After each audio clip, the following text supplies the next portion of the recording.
લઘુ ઉદ્યોગ ભારતી ભાવનગર આયોજિત પ્રબુદ્ધો સાથે પરામર્શ કાર્યક્રમનું આયોજન કરવામાં આવ્યું। ભાવનગર ખાતે યશવંતરાય નાટ્યગૃહમાં વિકસિત ભારત માટે વિદેશ નીતિના વિષય ઉપર પ્રેરકભાઈ શાહ દ્વારા માર્ગદર્શન આપવામાં આવ્યું, જેમાં બહોળા પ્રમાણમાં લોકોએ ભાગ લીધો હતો।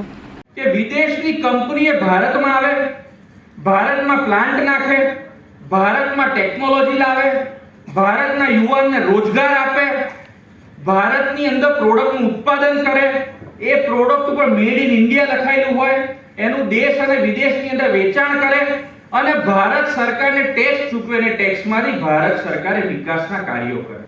દેશની અંદર 48 લાખ કરોડનું ફોરેન ડાયરેક્ટ ઇન્વેસ્ટમેન્ટ આવ્યું। અનેક એવા ક્ષેત્રો છે જેની વાત કરવા જઈએ તો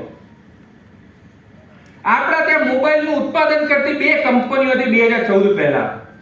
અત્યારે દેશમાં 236 કરતા વધારે કંપનીઓ છે।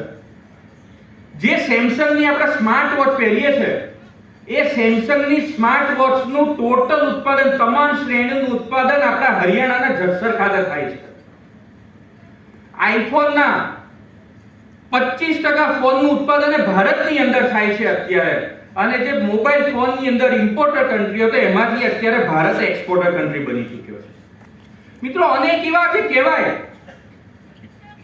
અસોલ્ટ રાઇફલ કેવી રીતે વિદેશ મંત્રાલયનો રોલ આવે, આપણા દેશમાં અસોલ્ટ રાઇફલનું ઉત્પાદન નહોતું થતું। 203 અસોલ્ટ રાઇફલનું ઉત્પાદન એ રશિયાથી ભારતની અંદર કરવા માટેનો કરાર થયો, ટેકનોલોજી ટ્રાન્સફર સાથે અને કોઈ પણ જાતની રોયલ્ટીની કલમ વગર। આજે પરિસ્થિતિ એ છે કે અમેઠીની અંદર, ઉત્તર પ્રદેશના અમેઠીમાં અસોલ્ટ રાઇફલનું ઉત્પાદન ચાલુ થઈ ગયું છે અને હવે અમેઠીની ઓળખ એ ગાંધી પરિવારથી નહીં પણ અસોલ્ટ રાઇફલના ઉત્પાદનના એનાથી થવા માંડી।